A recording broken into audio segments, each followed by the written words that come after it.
What is the biggest NSFW green flag in a partner? What is the biggest NSFW green flag in a partner? Understanding that sometimes the spirit is willing but the flesh is spongy and bruised. I'll get the powder, sir. Erotic. This is so true. My GF has extremely high libido, and she always rushes me to start the penetration even though she's not even wet yet. Had this last night. I think it's important that when this happens, not to let it ruin the mood or turn the environment sour. I love being able to laugh with my wife and just basically roll into having a fun or relaxing conversation. Sometimes, our bodies just need a little longer recovery than our brains. When they caress and compliment the parts of your body that society might deem unsexy. Like a squishy stretch-marked stomach or its small dick ECT. My husband loves the parts of me that my ex used to make fun of. It's a feeling like nothing else. I don't know why your comment struck me in the way it did, but I'm so sorry your ex made fun of your body. I'm so glad you're with a real man now. I know not every man who has seen it has loved every part of my body, but imagining someone making fun of part me broke my heart a little bit. I wish more people could see the beauty in every single body. Introducing you to what they enjoy while also allowing you to explore your own things. I didn't realize I was up for a sub/dom relationship until it was introduced to me in a proper context, and now I love it. Not pressuring me. Initiating the discussion on boundaries and ensuring you're aligned on them before having sex. Not expecting or demanding anything they aren't willing to do themselves. Like demanding head while refusing to give it. Having a special voice for your pets. I think they're okay with that at work. Your subscription goes a long way for me, so could you please subscribe? This answer scares me given the post is asking for NSFW green flags. What are you guys getting the pets into? Being willing to give something new a go. If they have sex with you and they treat you like they actually care about you and that they appreciate you for what you just gave them. Being able to create, I'm very mentally stimulated and get more from a sexy tale whispered into my ear than any amount of touch.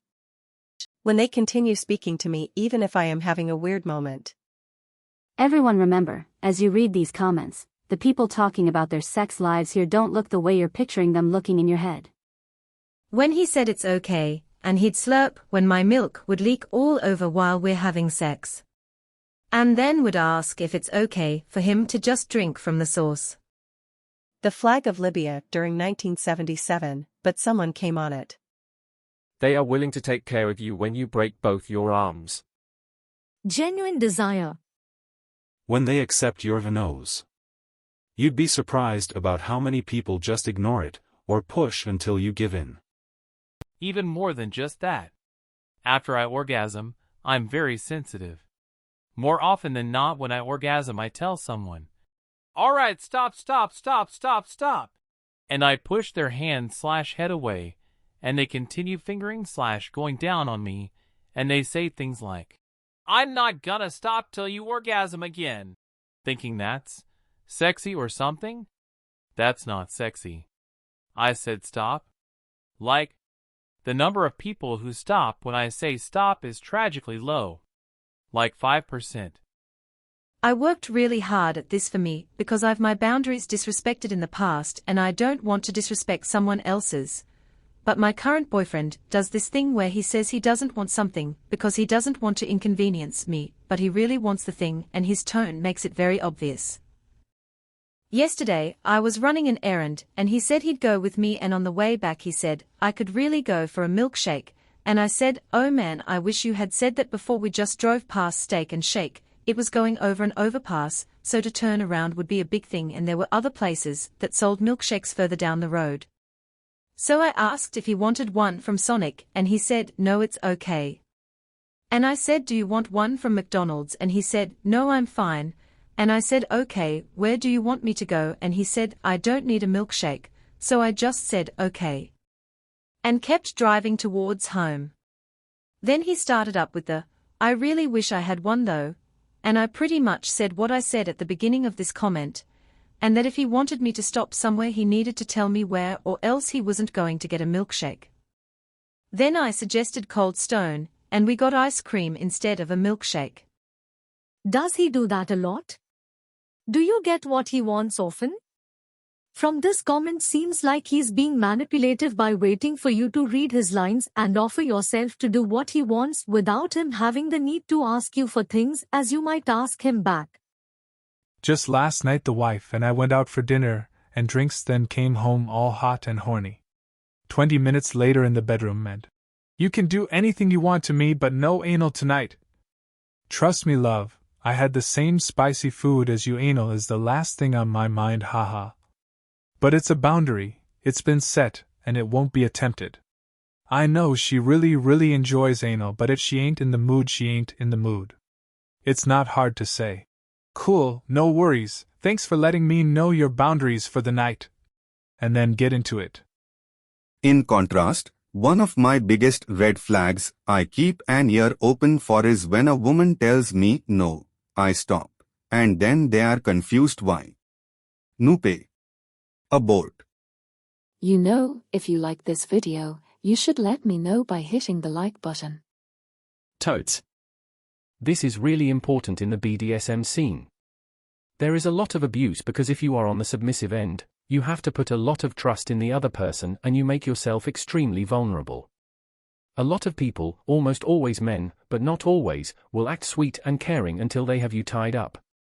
I've never personally been in that situation as I am definitely on the dominant side, and always get consent and make sure my partner is good, but many women have told me horror stories and I've heard some pretty bad stuff. There is a fine line between pushing your partner consensually and abuse, and there are too many people that don't understand the difference.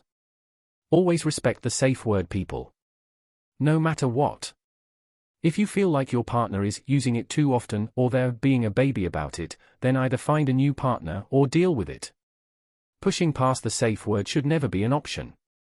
Edit, as overwhelming as it may be, for young people entering the BDSM scene, I suggest finding a group on FetLife or Facebook or wherever and find someone through them or at least learn from them, as they are usually pretty good at pushing out the abusers and handling abuse when it happens.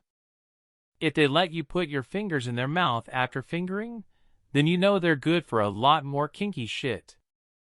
OMG yes. LOL. Fooled around for the first time last night with a new partner. Went down on her for a bit. Went to kiss after and said, no worries if YA don't wanna kiss after. She said, no, that's hot AF, kiss me, grabbed my hand and sucked my fingers. I was just Aftercare. You feel safe experimenting sexually with them and they respect your boundaries when you decide something is not for you. Also not being grossed out by having sex on your period. Sits on my face after I've finished. I've always appreciated a woman that was cool with this. But you get some women that don't know what they're doing and they try to suffocate you. It's no fun eating any kind of puss when you can't breathe. Ladies, if we finish in you and invite you to climb on our face, it's because we want to lick you out and breathe at the same time. LOL. So lift up every now and then, and we will eat your used puss, and we will love you so much more with a little bit of kinky stuff thrown in. It's another level in intimacy for us. Move down just a little if you want that clit to get some attention too. Don't worry about squirting in our face, we like that. Worry about letting us have some air. LOL. Don't worry, you probably won't suffocate me. But if I stop licking, rise up a bit. Liking the things you like too, and it just clicks, I suppose. A deep throat, balls deep. We're in our 3rd year strong and she still really wants to fuck my brains out. Obviously after 2 whole years and previously being each other's FWB and then good friends before that, yeah, it's gonna help. Clicking hard, having equally high sex drives, etc. Also being fitness people goes a long way too. But yeah. It's one thing when you meet someone and they're just down for an arrangement or whatever, but when they genuinely love you and want you down like that? Yeah. Wild. Getting pleasure from me getting pleasure. When they don't make NSFW posts on AskReddit. But I really need to know. How much sex you sex when you sexy sex? Why these stupid questions don't get mass downvoted by now is beyond my comprehension. Being able to comfortably laugh about when stuff doesn't quite work.